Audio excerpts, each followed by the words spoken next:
हैं कि फदील साहब, आप रोज सुनते, उन्हें बहुत सीनियर पॉलिटिकल एनालिस्ट है, बहुत गहराई से चीजों को देखते हैं और बहुत सादे अंदाज में डायरेक्ट जो है वो बात को बताते हैं। जी फदील साहब। देखिए, हम लोग की 2-3 रोज पहले बात हुई थी, तो यही हमने कहा था कि नेतन्याहू को हटाने के लिए अदालत से अच्छा रास्ता कुछ भी नहीं। ये देखिए, नेतन्याहू की जो गवर्नमेंट है वो इमरजेंसी गवर्नमेंट है। ये पहले ही डिस्क्वालीफाई हो चुके थे, ये बहुमत की सरकार नहीं है इनकी। ये तो 7 अक्टूबर की जो घटना हुई उसमें सारे लोगों ने मिल करके एक इमरजेंसी गवर्नमेंट रिफॉर्म कर दिया और नेतन्याहू को उसका जिम्मेदार बना दिया। और नेतन्याहू ने यह कहा था कि हम 1 महीने के अंदर गजा को खाली करा देंगे और ये लड़ाई खत्म हो जाएगी, पूरी तरह से हमास को हम खात्मा कर देंगे। अब 1 साल से ज्यादा इस लड़ाई को होने जा रहा है, तो अब सारे लोग, इसीलिए डिफेंस मिनिस्टर ने को हटाया उन्होंने और अपना डिफेंस मिनिस्टर लगाया। पूरे इजराइल के अंदर 75% पॉपुलेशन नेतन्याहू के खिलाफ धरना प्रदर्शन कर रही है, उग्र प्रदर्शन कर रही है। सिर्फ प्रदर्शन नहीं, उग्र प्रदर्शन कर रही है। और वहां पे जो यहूदी कम्युनिटी है, खास करके जो इजराइल मूल यहूदी हैं, जो अब्राहिम के मतलब मानने वाले लोग हैं, वो लोग लगातार इस बात को कर रहे हैं कि इस जेनोसाइड का जो है यहूदी धर्म में कोई रास्ता नहीं है। ये यूरोप से लोगों ने सीखा है और इस तरह के हमले हम लोग नहीं चाहते हैं। वो 2 नेशन थ्योरी की बात खुद इजराइल के लोग कर रहे हैं। मैंने आज कई जगह न्यूज में देखा कि वहां पे जो उग्र प्रदर्शन हो रहा है वो यही कह रहे हैं कि 2 नेशन थ्योरी, इस लड़ाई से हमें कुछ मिलना नहीं है। और ऐसा भी कुछ नहीं है कि इजराइल जो है फिलिस्तीन को अगर पा भी लेगा, जो कि आसान नहीं है, उसके बाद भी वो क्या बना लेंगे उससे। तीसरी बात यह कि मैंने कहा था आपसे कि ट्रंप की कुछ ईरान की खामोशी या जो एग्रेशन कम हुआ है, उसके पीछे कहीं ना कहीं ट्रंप ने कुछ बात किया है। और इस लड़ाई को हम यूक्रेन से भी जोड़ के देख सकते हैं कि जिस तरह से जेलेंस्की ने ट्रंप के कहने के बावजूद भी मॉस्को पे हमला किया और इस लड़ाई को और उग्र बनाने की कोशिश कर रहे हैं। यह बात भी ट्रंप को निश्चित रूप से खराब लग रही होगी। और ये युद्ध बंदी करने के लिए एलन मस्क जब मिल रहे हैं उनसे, ये सारी चीजें तो इलेक्शन के दौरान जब ट्रंप जीत के आए थे तभी हम लोगों ने इसको महसूस किया था कि ऐसा कुछ होने जा रहा है, और वही चीज अब सामने आने लगी है। क्योंकि एक बात तो जान लीजिए कि इजरायली को भी ये पता है कि अगर 7 मुहाज पर इनको लड़ाई लड़नी पड़ रही है और सारे लोग मिल करके, और अमेरिका भी हाथ खींच लेगा अगर उनकी बात नहीं मानेंगे, तो इजराइल के वजूद को बचाना बहुत मुश्किल हो जाएगा। जमीनी जंग में जब शुरू होगी तब इनको बहुत मुश्किल हो जाएगा। अमेरिका इसीलिए आगे आ रहा है। और दूसरी बात यह है कि मिडिल ईस्ट को अमेरिका छोड़ना नहीं चाहता, क्योंकि अब उसे एक लीडर मिल गया ईरान के तौर पर। और चाइना और रूस, ये दोनों उस पर हाथ रख दिए हैं। मिडिल ईस्ट में अरब भी, चाइना और रूस दोनों अरब के भी साथ उठना बैठना, बातचीत करना, ट्रेड जो है एग्रीमेंट करना, ये सब चीजें हो रही हैं। तो अगर अरब निकल गया हाथ से या मिडिल ईस्ट निकल गया तो अमेरिका बचेगा कहां?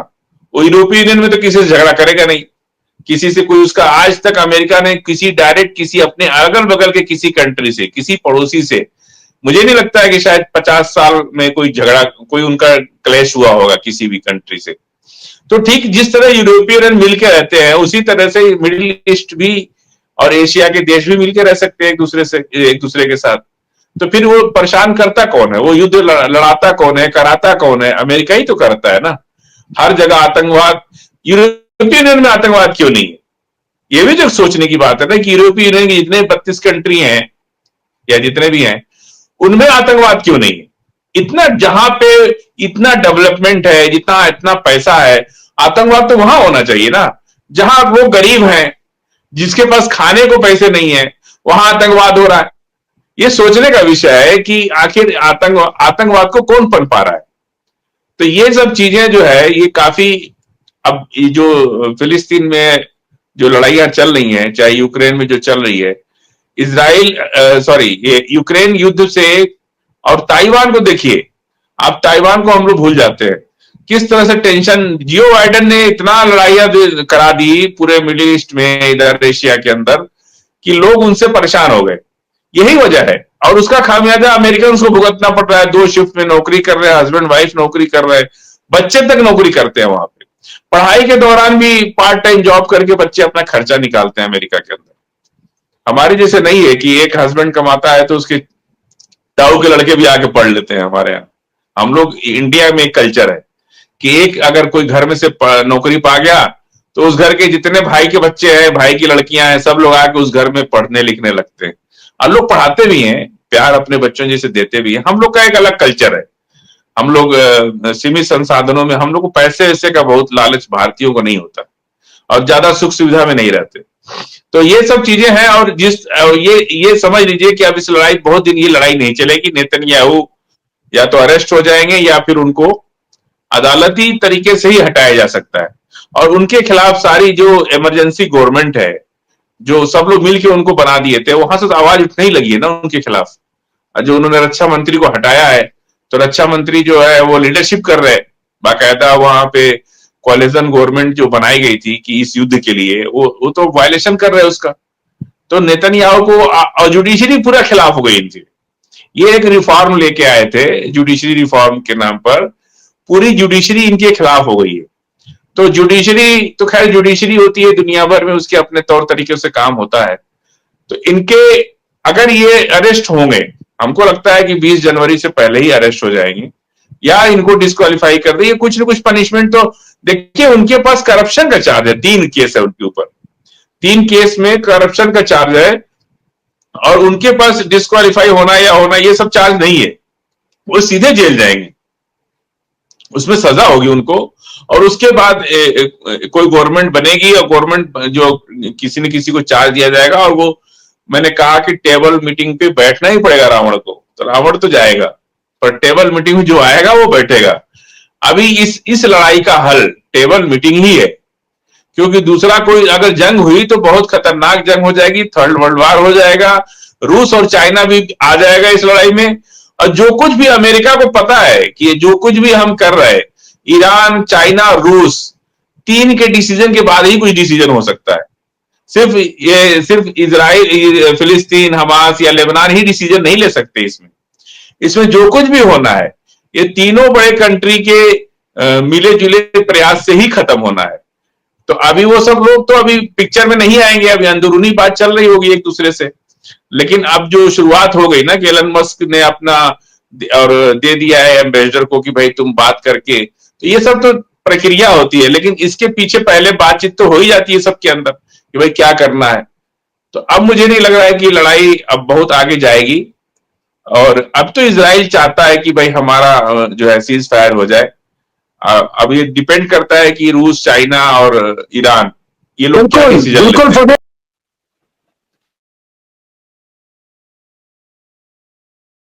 हैं। फतेह साहब की बात बिल्कुल सही है, बहुत मुनासिब है। मैं थोड़ा सा आगे बढ़ता हूं। और फजील साहब, जिस तरह से अब ये खबर आ रही है, अब खूब चर्चा हो रही शिया सुन्नी एकता की, कि साहब ये पहली बार इस तरह से हो रहा है कि जंग के दौरान शिया सुन्नी एक प्लेटफॉर्म पे आ गए, खड़े हो गए। और ईरान ने तो इसे जो है एक तरीके से मजहबी जंग करार दिया है, क्योंकि बैतुल मुकद्दस की बात आती है, मस्जिद अक्सा की बात आती है। और ये आज से नहीं, बहुत पहले से।